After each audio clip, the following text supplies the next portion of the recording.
नमस्कार प्यारे विद्यार्थियों, एक बार फिर आप सभी का स्वागत है आपके अपने YouTube channel Sandeep master online classes पे। तो आपने इससे पहले लेक्चर में पढ़ा हरियाणा के अंदर राजनीतिक आंदोलन और उससे पहले हरियाणा के अंदर धार्मिक आंदोलन, और आज हम पढ़ेंगे 1935 का अधिनियम। तो आइए स्टार्ट करते हैं। आज का जो टॉपिक है तो 1935 का अधिनियम, 1935 का अधिनियम। इस अधिनियम के तहत क्या होता है, 1937 में प्रांतीय चुनाव होते हैं। जो 1935 का एक्ट था उसके अकॉर्डिंग क्या होते हैं, 1937 में प्रांतीय चुनाव होते हैं, यानी कि 2 साल बाद क्या होते हैं प्रांतीय चुनाव। और इन प्रांतीय चुनावों में क्या होता है, 11 प्रांतों में से जो 7 प्रांत थे उनमें किसकी सरकार बनती है, कांग्रेस की सरकार बनती है। तो आपसे पूछा गया है, क्वेश्चन पूछा गया है प्रीवियस ईयर में, प्रांतीय चुनाव कब हुए थे, 1937 में हुए थे, किस एक्ट के तहत, 1935 के एक्ट के तहत। और इसमें क्या हुआ था, 11 प्रांतों में से 7 प्रांतों में क्या हुई थी, कांग्रेस की सरकार बनी थी। तो पंजाब में क्या, पंजाब में सिकंदर हयात के नेतृत्व में यूनियनिस्ट पार्टी की सरकार बनी। पंजाब में सिकंदर हयात के नेतृत्व में किस पार्टी की सरकार बनी, वो बनी यूनियनिस्ट पार्टी की सरकार। और इस पार्टी के जो प्रमुख कार्यकर्ता थे वो थे चौधरी छोटू राम, और संसदीय सचिव कौन थे, हरियाणा के टीकाराम। आपसे पूछ सकता है, जो पंजाब में सिकंदर हयात के नेतृत्व में यूनियनिस्ट पार्टी बनी थी उसके जो प्रमुख कार्यकर्ता थे वो कौन थे, चौधरी छोटू राम थे, और जो संसदीय सचिव थे हरियाणा के टीकाराम थे। तो 1935 के जो एक्ट था उसके अकॉर्डिंग 1937 में चुनाव होते हैं, और 11 में से 7 प्रांतों में किसकी सरकार बनती है, वो बनती है आपकी कांग्रेस की सरकार। उसके बाद क्या होता है, यानी कि टीकाराम के सहयोग से, और टीकाराम ने या फिर सिकंदर हयात ने यूनियनिस्ट पार्टी की स्थापना की, और उसके जो प्रमुख कार्यकर्ता बनाए गए वो चौधरी छोटू राम बनाए गए, और जो संसदीय सचिव बनाए गए वो हरियाणा के टीकाराम बनाए गए। आगे है 1938 की बात। 1938 में जो सुभाष चंद्र बोस थे उनके द्वारा कहाँ पे, पलवल में गांधी आश्रम की नींव डाली गई। यहाँ से क्वेश्चन आ सकता है, सुभाष चंद्र बोस ने पलवल में कब गांधी आश्रम की नींव डाली, तो 1938 में डाली। या फिर इस प्रकार से आ सकता है, गांधी आश्रम की नींव किसने डाली, सुभाष चंद्र बोस ने। कब डाली, 1938 में। कहाँ डाली, पलवल में। तो किसी भी प्रकार से क्वेश्चन बना सकता है, एग्जामिनर है तो 1938 में सुभाष चंद्र बोस के द्वारा पलवल में गांधी आश्रम की नींव डाली गई। नेक्स्ट है आपका भारत छोड़ो आंदोलन में हरियाणा में गिरफ्तारियां। तो हरियाणा से टोटल जो गिरफ्तारियां हुई थी, भारत छोड़ो आंदोलन कब चला था, 1942 में चला था। तो इस आंदोलन के दौरान हरियाणा से लगभग 525 गिरफ्तारियां हुई थी।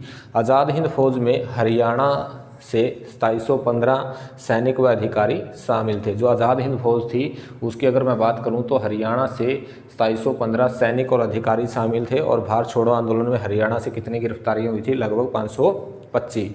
1946 के चुनाव में कांग्रेस ने यूनियनिस्ट पार्टी के सहयोग से हरियाणा में सरकार बनाई। 1946 में क्या होता है, जो आपका कांग्रेस ने यूनियनिस्ट पार्टी के सहयोग से हरियाणा में सरकार बनाई। तो यूनियनिस्ट पार्टी के सहयोग से जो कांग्रेस है हरियाणा में सरकार बना लेती है 1946 के चुनावों में। और इस जो चुनाव था इसमें हरियाणा के कांग्रेसी नेता लहरी सिंह भी शामिल थे। जो कांग्रेस पार्टी है इसमें हरियाणा के कांग्रेसी नेता लहरी सिंह भी शामिल थे। तो 15 अगस्त 1947 काफ़ी बार क्वेश्चन पूछा गया है, नॉर्मल सा क्वेश्चन है, सीधा डायरेक्टली पूछता है। तो 15 अगस्त 1947 को क्या होता है, भारत स्वतंत्र हो जाता है और हरियाणा पंजाब का भाग बना रहता है। यानी कि भारत आज़ाद हो जाता है परंतु जो आपका हरियाणा है अभी भी पंजाब का भाग बना रहता है। तो आगे क्या है, जो हरियाणा का गठन है वो आपने पढ़ना है, और भाषा के आधार पे हरियाणा का गठन होगा 17वें राज्य के तौर पे और 18वें संविधान संशोधन के तहत। तो इससे जो नेक्स्ट टॉपिक होगा वहाँ पे हम पढ़ेंगे हरियाणा के गठन के बारे में। तो आगे यहाँ पे क्या है, प्रमुख उपाधियाँ हैं, सीधा यहाँ से क्वेश्चन डायरेक्टली पूछा गया है। और प्रीवियस ईयर के जो एग्ज़ाम है वो अगर उठा के देखोगे तो यहाँ से हर एग्ज़ाम में आपको क्वेश्चन मिलेगा। तो पहला है आपका हरियाणा का कालिदास पूछा गया है। हरियाणा का जो कालिदास है वो किसको कहा जाता है, वो कहा जाता है दीपचंद बहमन को। हरियाणा का कालिदास अगर आपसे पूछ ले तो किसे कहा जाता है, दीपचंद बहमन को कहा जाता है। और हरियाणा का प्रथम राज्य कवि पूछ ले, हरियाणा का प्रथम राज्य कवि पूछ ले तो किसे कहा जाता है, उदय भानु हंस को। और हरियाणा का रुबई सम्राट भी किन्हें कहा जाता है, वो भी कहा जाता है उदयभानु हंस को। हरियाणा का कालिदास कहा जाता है दीपचंद बहमन को। और हरियाणा का प्रथम राज्य कवि उदयभानु हंस। और हरियाणा का रुबई सम्राट, प्रथम राज्य कवि और रुबई सम्राट रहेगा आपका उदयभानु हंस, और हरियाणा का कालिदास रहेगा दीपचंद बहमन। हरियाणा के प्रथम सांगी की अगर बात की जाए तो वो रहेगा किशन लाल भट्ट, बट आधिकारिक सांगी की बात करें तो वो रहेगा दीपचंद बहमन। हरियाणा का प्रथम सांगी किशन लाल भट्ट रहेगा। और हरियाणा का अगर सूर्य कवि पूछ ले, हरियाणा का तानसेन आपसे पूछ ले तो वो रहेगा पंडित लक्ष्मीचंद।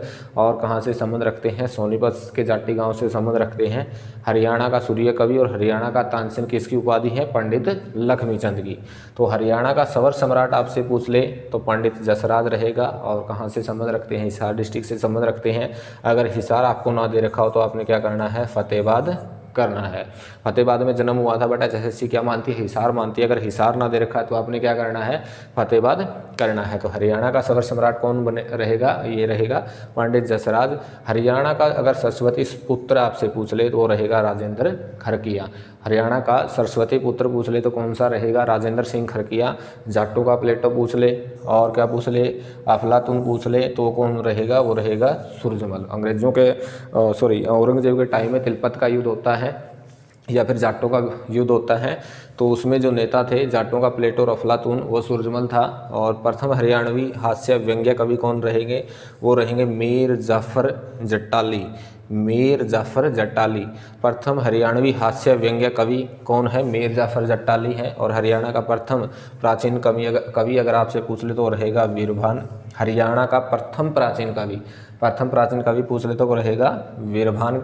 और हरियाणवी लोक रंगमंच का अगर पितामह आपसे पूछ ले तो अतिबख्श रहेगा। और संबंध कहाँ से है, रेवाड़ी से है।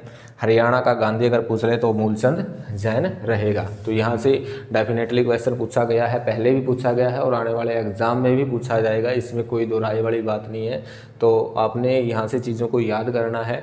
तो हरियाणा का कालिदास दीपचंद बहमन है। हरियाणा का प्रथम राज्य कवि उदयभानु हंस है। हरियाणा का रुबई सम्राट भी उदयभानु हंस है। हरियाणा का प्रथम सांगी किशन लाल भट्ट है। हरियाणा का सूर्य कवि पंडित लक्ष्मीचंद है और तानसेन भी पंडित लक्ष्मीचंद है। कहाँ से संबंध रखते हैं, सोनीपत से रखते हैं। हरियाणा का सवर सम्राट पंडित जसराज हिसार से संबंध रखते हैं। अगर हिसार ना दे रखा हो तो फतेहाबाद करना है। हरियाणा का सरस्वती पुत्र राजेंद्र खरकिया है। जाटों का प्लेटो और अफलातून किसे कहा गया है, तो सूरजमल को कहा गया है। प्रथम हरियाणवी हास्य व्यंग्य कवि मीर जाफर जट्टाली को कहा गया है। और हरियाणा का प्रथम कवि किसे माना गया है, वीरभान को माना गया है। हरियाणवी लोक रंगमंच का पितामह किसे कहा गया है, अतिबख्श रेवाड़ी से है। तो हरियाणा का गांधी किसे कहा गया, काफ़ी बार क्वेश्चन पूछा गया है, मूलचंद जैन को। तो नेक्स्ट है आपका, अगर लाला लाजपत राय की उपाधि आपसे पूछे तो इसे कहा जाता था शेरे पंजाब और पंजाब केसरी। पंजाब केसरी और शेरे पंजाब किसकी उपाधि थी, लाला लाजपत राय की थी। और चौधरी छोटू राम की उपाधि थी किसानों का मसीहा, दीनबंधु और रहबरे आजम। दीनबंधु किसानों का मसीहा चौधरी छोटू राम, शेरे पंजाब पंजाब केसरी कौन, लाला लाजपत राय। तो पंडित नेकीराम शर्मा को हरियाणा केसरी कहा जाता है। और दयाचंद मायना इसको क्या कहा जाता है, इसको हरियाणा का जॉन मिल्टन कहा जाता है। और अभी जो प्रीवियस एग्ज़ाम के अगर क्वेश्चन देखोगे तो वहाँ पे क्या है आपको दिया मिलेगा, दयाचंद मायना का जन्म कहाँ हुआ, मायना में हुआ। और इसे क्या कहा जाता है, हरियाणा का जॉन मिल्टन। हरियाणा का जॉन मिल्टन किसे कहा जाता है, दयाचंद मायना, यानी कि घुमा फिरा के जवाब वही है। तो दयाचंद मायना को कहा जाता है हरियाणा का मिल्टन। यहाँ से भी सीधा डायरेक्टली क्वेश्चन पूछ लेगी, स्वतंत्रता सेनानी और जन्म स्थान। हरियाणा के जो स्वतंत्रता सेनानी थे उनका जो जन्म स्थान था वो पूछ लिया गया है। तो सर छोटू राम का जो जन्म स्थान था वो था गढ़ी सांपला में। कहाँ है, गढ़ी सांपला रोहतक में है। चौधरी छोटू राम का जन्म कहाँ पे हुआ था, गढ़ी सांपला, और कहाँ पे है, रोहतक में है। और पंडित श्री राम शर्मा अगर आपसे पूछ ले तो कहाँ पे हुआ था, झज्जर में। और पंडित दीनदयाल शर्मा का भी कहाँ पे हुआ था, झज्जर में। तो सर छोटू राम का गढ़ी सांपला रोहतक में, पंडित दीनदयाल शर्मा और श्री राम शर्मा का पूछ ले तो कहाँ हुआ था, झज्जर में। तो बाल मुकुंद गुप्त का हुआ था गुड़ियानी, और गुड़ियानी कहाँ पे है, रेवाड़ी में है। गुड़ियानी कहाँ पे है? रेवाड़ी में। और किसका जन्म स्थान हुआ था? जन्म स्थान है बालमुकुंद गुप्त का। लाला दुलीचंद की बात करें तो करनाल में हुआ था, और सर शादीलाल की बात करें तो रेवाड़ी में हुआ था, और नेकीराम शर्मा की बात करें तो कलिंगा कहाँ पे है? भिवानी, यहाँ पे इनका जन्म हुआ था। मूलचंद जैन का जन्म स्थान पूछ ले तो अम्बाड़ा है, और सेठ छज्जू राम का अगर आपसे पूछ ले तो अलखपुरा, और कहाँ पे है? हिसार डिस्ट्रिक्ट में है, वहाँ पे इनका जन्म हुआ था। तो उम्मीद करते हैं आपको वीडियो पसंद आएगी। प्लीज़ चैनल को ज़्यादा से ज़्यादा लाइक करें, शेयर करें, कमेंट करें और सब्सक्राइब करें, ताकि इसी प्रकार आपको जो और आगे आने वाली बेहतरीन वीडियो हो मिल सके। तो हमने हरियाणा का जो इतिहास है वो पूरा कंप्लीट कर दिया है, चाहे आपका एंशिएंट हिस्ट्री ऑफ हरियाणा है, चाहे मेडाइवल हिस्ट्री ऑफ हरियाणा है, और चाहे आपका मॉडर्न हिस्ट्री ऑफ हरियाणा है। और यहाँ से अगर आपको कोई भी क्वेश्चन आता है, चाहे कितना ही डीप हो, तो अगर आपने वीडियो को देखा है प्रॉपरली लास्ट एंड तक, तो आपका क्वेश्चन नहीं रुकेगा, ये श्योरली डन है। क्योंकि हमने बिल्कुल कोशिश की है जितना हम डीप करा सकते हैं उतना डीप हमने आपको करवाया है। और प्लस क्या है, जो एंशिएंट हिस्ट्री ऑफ हरियाणा है और मेडाइवल हिस्ट्री ऑफ हरियाणा है, उनकी क्वेश्चन सीरीज़ हमने लगाई थी। जो प्रीवियस ईयर में क्वेश्चन आए थे उन क्वेश्चनों को हमने किया था, कैसे क्वेश्चन पूछे गए थे, और यानी कि आगे आने वाले एग्ज़ाम में यानी कि कैसे किस प्रकार से क्वेश्चन पूछे जा सकते हैं। तो कल का जो टॉपिक रहेगा आपका वो रहेगा last and final topic Haryana के इतिहास का question series modern history of Haryana की। हरियाणा मॉडर्न हिस्ट्री से जो क्वेश्चन पूछे गए थे या प्रीवियस एग्ज़ाम में जितने भी क्वेश्चन पूछे जा चुके हैं उनके बारे में हम डिस्कस करेंगे। और उसके बाद हम पढ़ेंगे हरियाणा का गठन, और हरियाणा के गठन के साथ यानी कि जो आपका विविध है, विविध यानी कि उपाधियाँ क्या थी, गुरु कौन थे, या फिर स्वतंत्रता सेनानी कौन थे, या फिर जो आपकी पत्रिकाएं वगैरह हैं, या फिर जो आपके स्वतंत्रता सेनानी है या प्रमुख ग्रेट पर्सनैलिटी है हरियाणा के अंदर, उनके जो कार्य थे या फिर उनकी जो उपलब्धि थी, तो उनके बारे में हम साथ साथ में पढ़ते चलेंगे। तो आज के लिए सिर्फ इतना ही। Okay, thank you class, good luck.